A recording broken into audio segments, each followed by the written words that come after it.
Hi, this is Margaret Maloney, and welcome to the Death Dhamma podcast. Together we will consider life, death, and impermanence.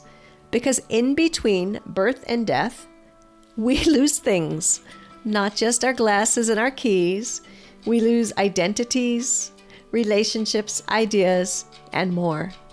But what we can gain right now is facing this together, and we will gain freedom, peace, and progress on our path.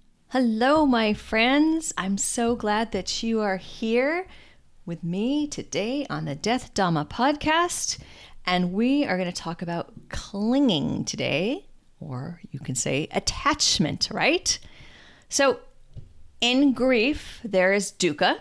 The most obvious reason for this is that we want whatever it is that we have lost to come back to us, or we wish to never have experienced the loss at all, or we do not want to feel all of the complex emotions that for many of us are part of grieving. It's a lot, right? It's a lot. We become attached to either wanting good things to stay the same or for difficult things to stop being difficult. You know, I want this and I do not want that. Ooh, and there it is, clinging and aversion. If this is not true for you, I guess you don't want to listen to the rest of this, but you can write to me so I can share it with the rest of us as to why. How did you get past this, right? How did you get past this? But so for most of us, this is going to be true. So let's consider an understanding of what other people around us, and maybe ourselves, are experiencing every day. When someone you love dies, the most apparent form of attachment is your attachment to your relationship. Now your mother, father, partner, or friend has gone. He or she is not coming down the hall to have breakfast with you. You are not going on vacation together.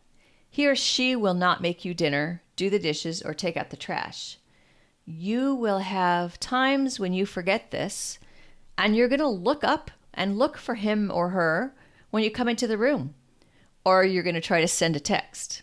Or you will think, oh, I need to tell mom about, and then you'll remember, oh, that's right, mom is dead. And it will hurt.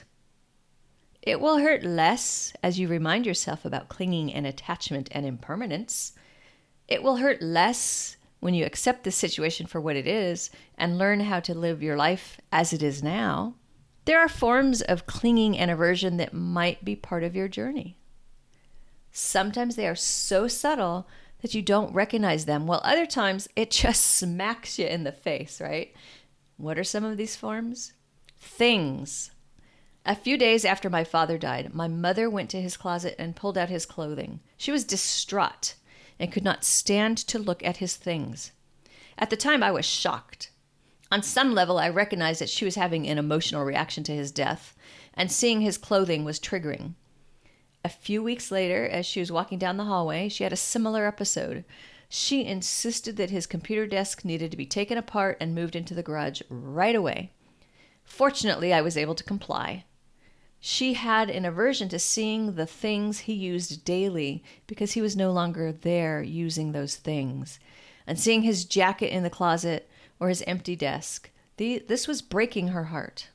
My aunt kept her husband's clothing precisely as it was for over a year. His closet was ready and waiting for his return. Nobody was allowed to touch anything. In this state, her new husband moved in and found a way to make room for his things. You might find yourself in one of the above scenarios, or you might find yourself letting things go in phases. I know I have felt this happen to me. There were some items that I released right away. As I say this to you, I can visualize some of the things I still have and acknowledge that every once in a while I'll look at a room in the house and decide that the room needs to be changed because it still has too much of old Margaret's life. There's a lesson in what you keep and what you release. What do you cling to and why? What do you get rid of and why?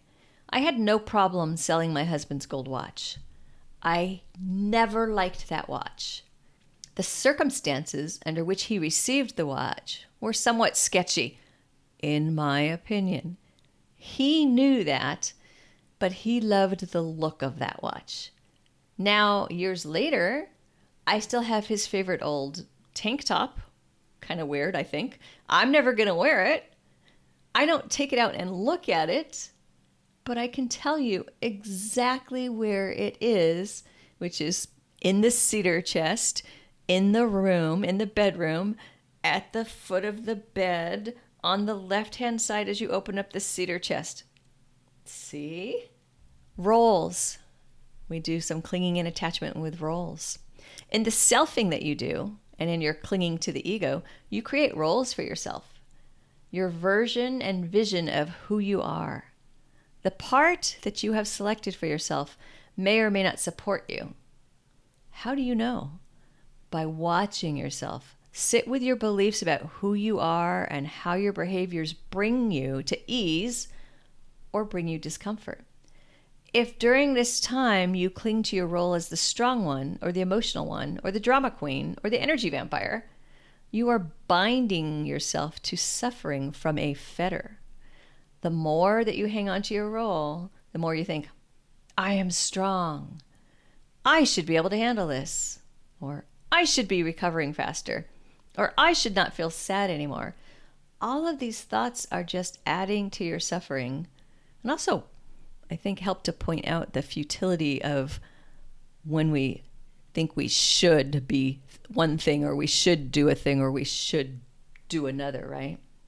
Emotions, we also attach or avert to emotions. To live with grief is to live with an ever-changing cornucopia of emotions. Happy, sad, fearful, hopeful, so much more. Not only is each day different, but sometimes each moment is different too. There's good news. Whatever you're feeling with, it is okay. You are not your feelings, and your feelings will change. Feel the difficult emotions. Sit with them. Watch them rise. Notice how and where you feel them, and watch them cease. You are not required to hang on to any of it. You do not have to tell people that everything is great when it is not great. You also do not have to tell everyone that things are terrible if they are not terrible. There's no required time limit on any of your emotions. If you find yourself pushing away the problematic emotions, pay attention to your aversion. What is behind not wanting to recognize your pain? Surroundings, another area of clinging and aversion. After my husband died, I remember people just assuming that I would move. And at first, I assumed I would move too.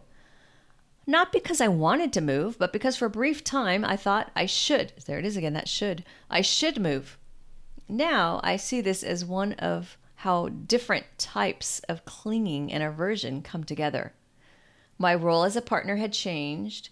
People around me thought I should not be alone in this space. Some of these people had their aversion to seeing me in a place that used to belong to two of us. When sitting with it and investigating what came up for me, I realized that I was perfectly happy staying in my current space. I wasn't walking around the house creating memorials or seeing my dead husband in every corner. I was happy and secure. Others hate staying behind in a space that they shared with a loved one. Whether you stay or go, pay attention to your clinging and aversion. The truth is that whatever decision you make might be triggered by your attachment. And the first step toward working with it is recognition. There are so many lessons for us, for you, for me, in what you and I hang on to and what you and I push away. These are not simple lessons about our relationship with our loved ones. They are lessons about our relationship with ourselves and with life itself. The Alagadappama Sutta is a teaching that can be useful in showing us how to be skillful with our attachments. Suppose a man were traveling along a path. He would see a great expanse of water with the near shore dubious and risky, the further shore secure and free from risk. But with neither a ferry boat nor a bridge going from this shore to the other, the thought would occur to him, here is this great expanse of water, with the near shore dubious and risky, the further shore secure and free from risk, but with neither a ferry boat nor a bridge going from this shore to the other. What if I were to gather grass, twigs, branches, and leaves, and having bound them together, make a raft and I were to cross over to safety on the other shore in dependence on the raft. Then the man, having gathered grass, twigs, branches, and leaves, and bound them together to make a raft, would cross over to safety on the other shore in dependence on the raft, making an effort, with hands and feet, paddling to get over there on the raft. Having crossed over to the further shore, he might think, how useful this raft has been to me. For it was in dependence on this raft that, making an effort with my hands and feet, I have crossed over to safety on the further shore. Why don't I, having hoisted it on my head and carrying it on my back, go wherever I like? What do you think, monks? Would the man in doing that be doing what should be done with the raft? And the monks replied, no, Lord. And what should the man do in order to be doing what should be done with the raft? There is the case where the man, having crossed over, would think, how useful this raft has been to me, for it was in dependence on this raft that, making an effort with my hands and feet, I have crossed over to safety on the further shore. Why don't I, having dragged it on dry land, or sinking it in the water, go wherever I like? In doing this, he would be doing what should be done with the raft. There will be things, emotions, surroundings, and more that will be part of your grief journey. Some of these you will want to gather up and use to create your raft. And that raft will be an essential part of your trip. Conversely, the day will come when you realize that those things, emotions, or surroundings slow you down, and then it will be time to let go of your raft. And that, my friends, is about paying attention and letting our clinging be our teacher. And also a big hint. And let me just spell out that hint. We have one short wrap-up episode coming to complete season 2. And then going to take a hiatus, just like we did between season 1 and season 2, taking off October, November, and December. I promise I'll be working and researching and doing other things.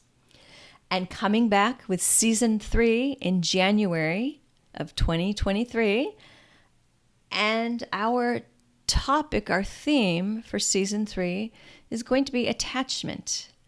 And we're going to try to look at stories of attachment, ideas around attachment, and when to build that raft and what to put on the raft and when to let the raft go.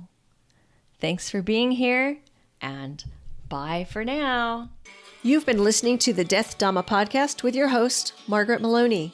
Thank you so much for being here. Come find me on margaretmaloney.com, margaretmeloni.com. And until we meet again, may you be well, may you be happy, may you be at ease, and may you be free from suffering. Bye for now.